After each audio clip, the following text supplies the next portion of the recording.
ہم آج یہاں اس لیے جمع ہوئے ہیں کہ مولانا حسین احمد مدنی مرحوم کے انتقال پر اپنا دلی غم و افسوس ظاہر کریں۔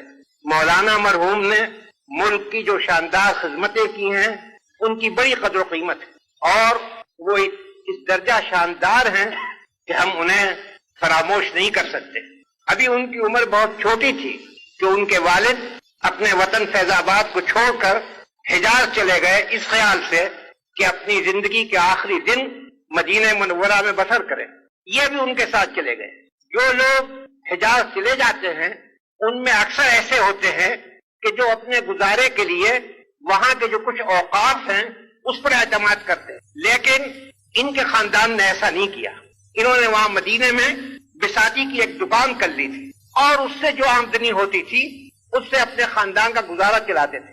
اسی حالت میں انہوں نے تعلیم حاصل کی، تعلیم کے سلسلے میں ہندوستان آئے، پھر یہاں سے واپس مدینہ منورہ گئے اور وہاں پڑھنے پڑھانے میں مشغول رہے، لیکن اس وقت تک سیاست سے ان کا کوئی تعلق نہ تھا، پڑھنے پڑھانے میں تھے۔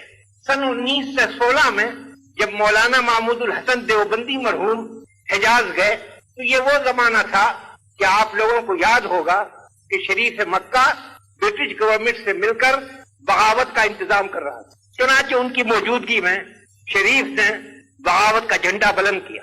ظاہر ہے کہ مولانا محمود الحسن اس کو برداشت نہیں کر سکتے تھے، کسی نہ کسی طرح یہ خبر نکل گئی کہ وہ اس کے مخالف ہیں۔ شریف نے انہیں گرفتار کیا اور جدے لا کر برٹش کونسل کے حوالے کر دیا۔ گرفتاری صرف ان کی تھی، لیکن مولانا حسین احمد جو ان کی خدمت میں رہتے تھے انہوں نے پسند نہیں کیا کہ وہ الگ رہیں، انہوں نے بھی اپنے کو پیش کیا۔ چنانچہ ان کو مالٹا میں لا کر رکھا گیا۔ جب لڑائی ختم ہو گئی اور مولانا محمود الحسن اور ان کے ساتھیوں کی رہائی کے لیے ملک میں صدائیں اٹھی تو گورنمنٹ نے انہیں رہا کیا۔ اس وقت یہ ہندوستان آئے۔ کچھ دنوں کے بعد کلکتے کی جامع مسجد میں نے ایک مدرسہ جاری کیا تھا تاکہ نان کوآپریشن کے سلسلے میں جن طالب علموں نے مدرسہ کالج کو چھوڑا تھا ان کی تعلیم کا انتظام ہو۔ وہاں ان کو مدرس اول مقرر کیا گیا، وہاں کام کرتے رہے، لیکن سیاسی جلسوں میں بھی شریک ہوتے تھے، مگر زیادہ انہوں نے ایکٹیو پارٹ اس وقت نہیں لیا۔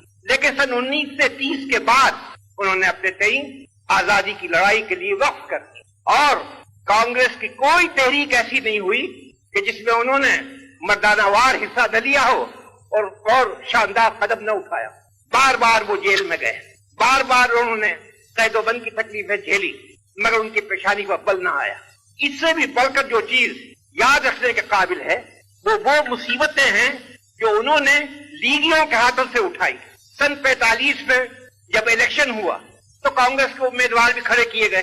چنانچہ مولانا حسین احمد مرحوم نے ملک کا دورہ کیا اور ہر جگہ لوگوں سے اپیل کی کہ جو کانگریس کے امیدوار ہیں ان کو ووٹ دیں۔ اس پر لوگوں نے جس غیر شریفانہ طریقے سے بعض مقامات پر ان کی مخالفت کی، حتیٰ کہ ضلع ہگلی کے ایک مقام پر تو ان کی جان کے لالے پڑ گئے تھے۔ اگر ریلوے پولیس نے مداخلت نہ کی ہوتی تو ان کے لیے جان کا خطرہ پیدا ہو گیا تھا۔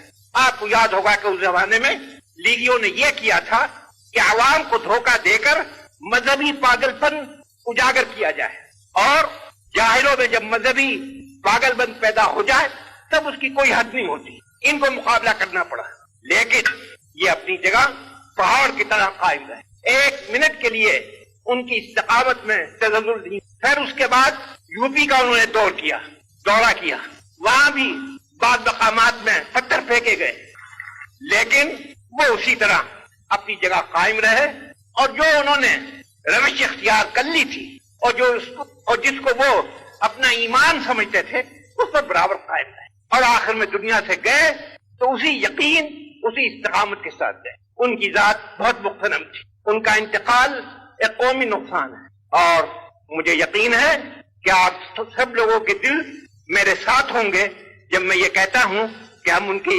وفات کو ایک قومی نقصان سمجھتے ہیں، اور ان کے لیے درگاہ خداوندی میں دعا کرتے ہیں کہ اللہ تعالی ان کی روح پر اپنی رحمت نثار کرے۔